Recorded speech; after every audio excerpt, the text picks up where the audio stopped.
This is Total Information AM on KMOX. I'm Megan Lynch. Residents in yet another community in our region fighting a proposal for a data center. Development firm Cloverleaf Infrastructure has proposed several new facilities in the Metro East, including one in Troy, Illinois. City officials held a public meeting last night at the local high school. It was standing room only, and joining me now is Derek Rammert, representing Troy Residents for Responsible Growth. Derek, thanks for joining me this morning on KMOX. Thanks for having us. So what are your core objections to the data center proposal for Troy?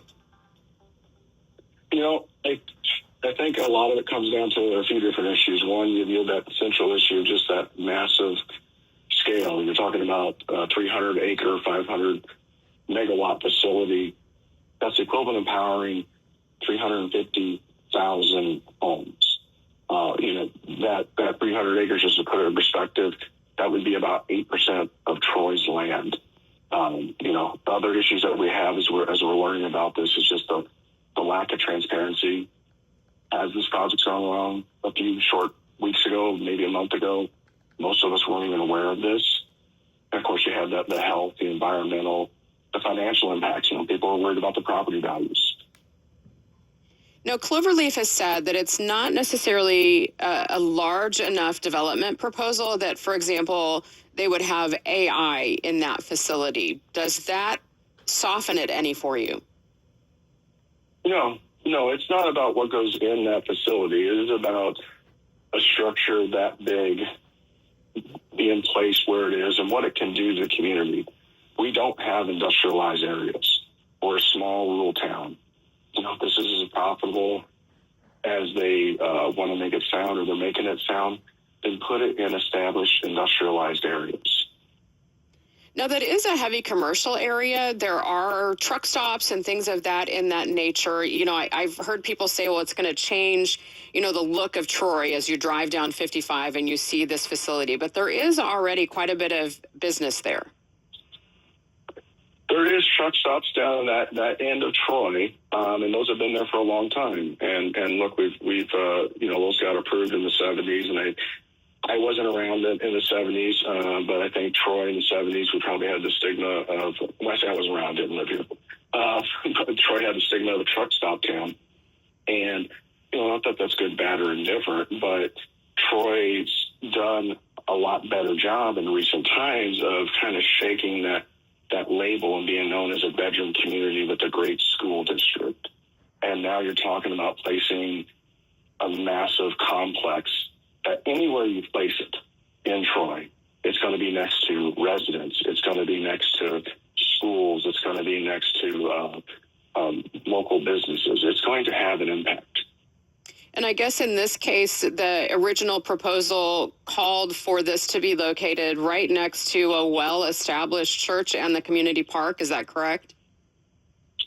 Yes, it would actually, the original proposal would have completely surrounded a church and school. So I'm speaking with Derek Rammert, representing Troy Residents for Responsible Growth. I understand that the mayor reportedly has said that the site that everyone is looking at right now is actually off the table as far as he's concerned. Do you feel, though, that's enough assurance, especially with your comments about transparency in the process? No, I think it took a lot of pushback to the city. Again, we didn't feel that this was being transparent at all. We had to start showing up at meetings and really paying attention to what was going on recently just to figure out what was going on. And that amount of pushback, us packing the city hall, having to have it moved to a high school to accommodate everybody, that got the voice very loud of the opposition to this. And I think that at that point they felt they had to take that location off. But even yesterday, they're citing 400 to 500 people in that room. Everybody in that room who got up and spoke was against data centers being placed here. Cloverleaf officials have said that the center could create 200 new jobs and generate a lot of property tax revenue for the community. Wouldn't that in some respects be welcome for a small community like Troy to have that influx of money and jobs? You know, it's funny. They can't really answer the question on the amount of jobs that it would have. They throw out theoretical numbers, and there's a law. It's 2025, the Data Center Investment Act, that if you look at what investments employees must take, a data center must employ at least 20 people. So at least can be the bare minimum. And you know, if it is really about jobs, then to use Cloverleaf's their CCO, one of the co-founders, Brian Janis's comments back in September 2024, he actually said, if I'm the governor of some state, I'm not going to turn away a factory that brings 1,500 jobs so I can plug them in a data center.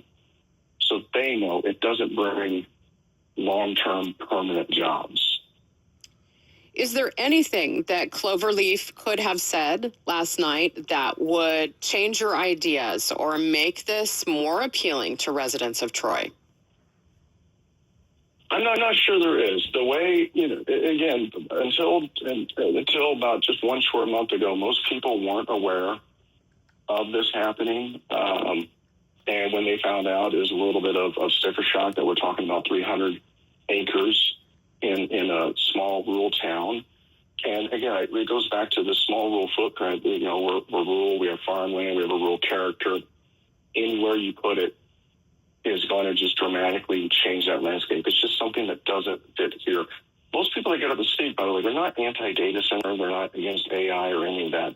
It is about the location and the fit versus this town. Again, put it in pre-established, already existing industrialized areas, places that are already existing, and it's understood that that's where those type of businesses go. It's very early in this process for Cloverleaf. You know, what does your group and others, what are your intentions as far as communicating with your elected officials about how you want this handled? You know, we've been talking to elected officials, the aldermen. You know, if you live in one of their wards, you know, please talk to them. They've said they want to hear from their constituents, and they want their voices heard. So we want them to hear from us. We want them to vote the way that their constituents are saying.